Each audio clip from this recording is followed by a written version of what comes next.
Yo, what's good? NBA YouTube, it's your man 100 Grand Ross with the Rock never stops. And tonight, yo, these Toronto Raptors, boy oh boy, this was who we were waiting on this entire series. This was the Toronto Raptors we were waiting on. And I told y'all in the previous videos that this was going to be the game plan.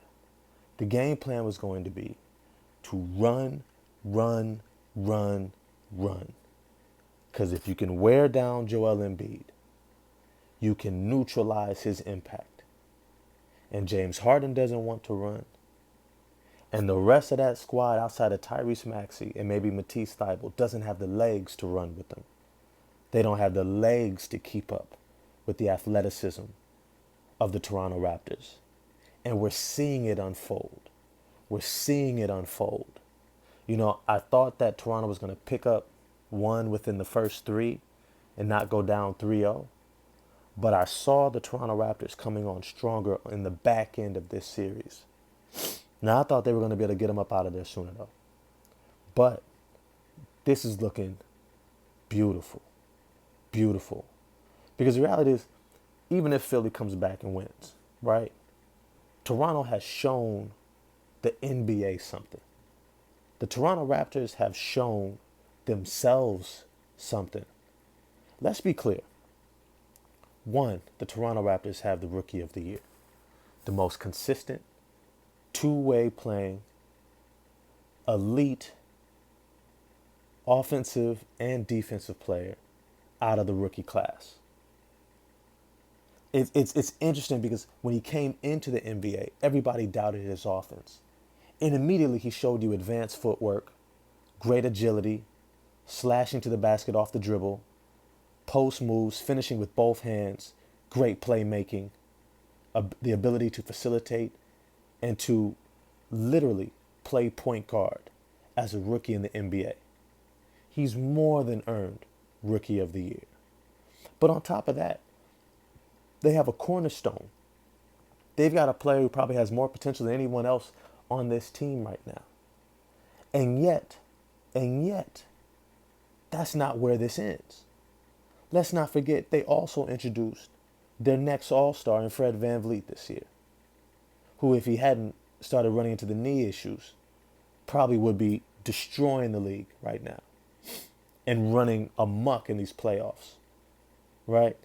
Then you still got Pascal Siakam, who's looking like an all-NBA player right now. Then you still have OG Anunoby, who continues to take steps forward, even if it's not the giant leaps that we might all hope to turn into a Paul George 2.0 overnight. He's taken the steps. You can't deny that. His playmaking, his ability to score off the bounce and hit mid-range jumpers, hitting consistent threes, right? He's getting better and better and better. This team right now is giving Philly all they can handle, and they've done this all year. If you watch them play the Philadelphia 76ers, these are the headaches they gave them every single time. Now, the only reason why I don't want to say straight out right Toronto's going to win the next two games is only because Joel Embiid is going to get that tingle in his behind. He's going to get that sense of desperation. He's going to have one more game that the Toronto Raptors are going to have to wade through the onslaught that's going to come. That is Joel Embiid, a motivated Joel Embiid. The Joel Embiid who's going to say, you know what, forget my thumb, forget all the critics. I am going to give this game everything. And he's got another 30-something point, 12 to 15 rebound, 3-4 block on crazy high efficiency game. And Toronto's going to have to weather that storm. If they can, I think they got this series in the bag. They got the series in the bag. But it's a lot to ask. But even if they don't withstand that storm, and Joel Embiid gets his team to the second round, right? This has still been an amazing season. They have established a style of play that they can look in the eyes of every team in the league and say, we're going to be a problem for you. We're going to give you headaches trying to keep up with what we do over here. Because this team has shown not just resiliency, right? Remember, Pascal Siakam started off the season on the injured list, still recovering from the shoulder surgery. Then he took about a month in order to get his legs under him. And really only in the past couple of months of the season had you started seeing the previous All NBA level Pascal Siakam. But Pascal Siakam has also taken a step forward, which is hard to even contemplate him doing, right? Because he didn't have an offseason to really work on his game. But he's come back this year and you're starting to see that much more confidence in his handle, in his shot creation, in his playmaking. I'm starting to see him do pull-up jumpers off the bounce. That's like stuff that you only see KD do as a 6'9" and above forward. I mean, his ability to put together that shot making with his post footwork, his agility to slither around bigs, and to really be able to get to the free throw line when he wants as well. I mean, the nuances he's adding, damn, it's like, yo, how much further can he really go? How much further can he really go? And I'm saying that in the most positive way. As if like, damn, is he going to take another level or two? Another level or two where he's going to look like, yo, is he top 5, top 10 in the league? Is that where Pascal Siakam is headed? Because he doesn't seem to be slowing down. He doesn't seem to be lacking motivation, James Harden. He doesn't seem to be lacking this desire to prove himself right and the doubters wrong. Now then when you get to the rest of this team, like if we continue to see this upward trajectory of each of these players, this is going to be one of the scariest teams in the NBA, whether they go out and get a legitimate starting NBA center or not. Now, I've got some thoughts about that. You know, could they go out and get a Christian Wood, right? That might be an easy, low-hanging fruit pickup. A Yusuf Nurkic, maybe, even though he struggles to be available, right? But the reality is they've shown that they can neutralize the best of NBA centers in Joel Embiid. They say, yeah, you might have us outmatched once, but we're going to body up on you. And the moment you try to drive past the first defender, you're going to see two more 6'9" defenders. And speaking of 6'9" defenders, yo, my man Precious Mother freaking Achua, repping Nigeria, is killing. Remember when I did the video a long time ago, I said the Miami Heat messed up with Precious Achua. Even though I like the Kyle Lowry acquisition, they messed up with Precious Achua. They tried to make him into a Bam Adebayo. Even though Precious Achua came into the NBA saying, yo, I'm a small forward. We got to start listening to players. These front offices got to start listening to these guys and stop trying to make them into what they want them to be. The reality is that Precious Achua is every bit the small forward that he said he was. We see what he's doing. I mean, he shot, 7 of 11 tonight, dropped 17.7 rebounds. Yo, and it was a monster 17. Like, there's some guys in the NBA who score, and it's like, oh, yeah, he scored. But you don't really feel the impact of their points. It doesn't change the momentum. It doesn't invigorate the team. It doesn't accelerate the offense. Precious Achua does all of that.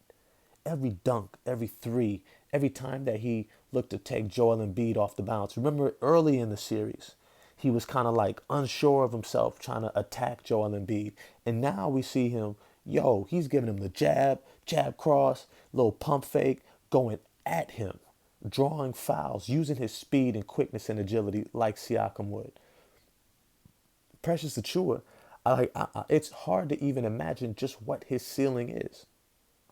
Like, is he going to be Pascal Siakam 2.0 on the Toronto Raptors with Pascal Siakam 1.0 right here? Like, yo, what a team's going to do with this team in 2 to 3 seasons when Precious Achua comes back next year and he's averaging a 17-7 off the bench or starting, right? What are they going to do with this team when OG Anunoby takes the next step forward again next season, right? And he's averaging, 18 to 20 points a game on great efficiency. If Gary Trent Jr. comes back and he's that much more consistent, settled in, still having those 30-point outings, but not as many of the single-digit outings, right? A healthy Fred VanVleet, right? Like, what is the NBA gonna do with the Toronto Raptors then? And this is the genius of Masai Ujiri. Masai Ujiri is proving to be a visionary.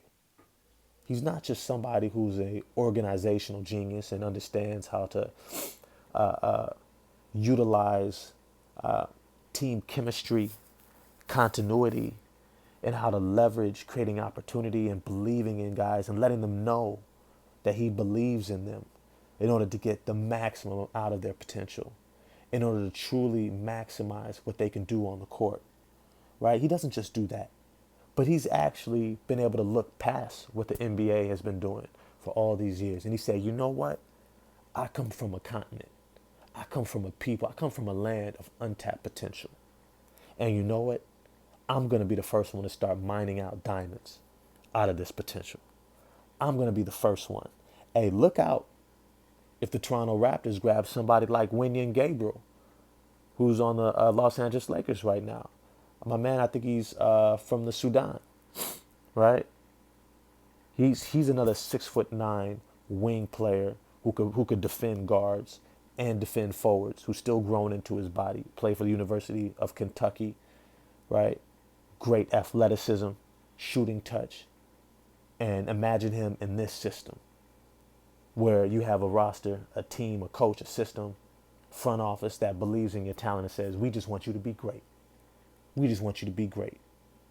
Because when I see guys like Delano Banton getting his minutes and developing his game as a 6'10" point guard, looking like Lamar Odom's nephew, you know what I'm saying? It's like I start seeing a team that's getting ready to build something and build something special. It's not like that flash in the pan where it's like, oh, we go out and get a couple of superstars just real quick and we'll try to maximize them because they're already on the back end of their peak. And so we want to get these last 2 to 3 years out of them and see if we can leverage a championship. They're like, nah, we're going to develop so much talent and we're going to have such a stable of talent that we're going to be competing for the next 5 to 10 years for a championship. But I want to know what you guys think. If you like this video, smash the like button, hit subscribe and the bell for notifications. Let me know your comments in the comment section. Holler at me on Twitter at RockNeverStops2. That's the number 2. And you know I'm going to get back to you. All right? But I want to know what y'all think. Holler at me. Peace.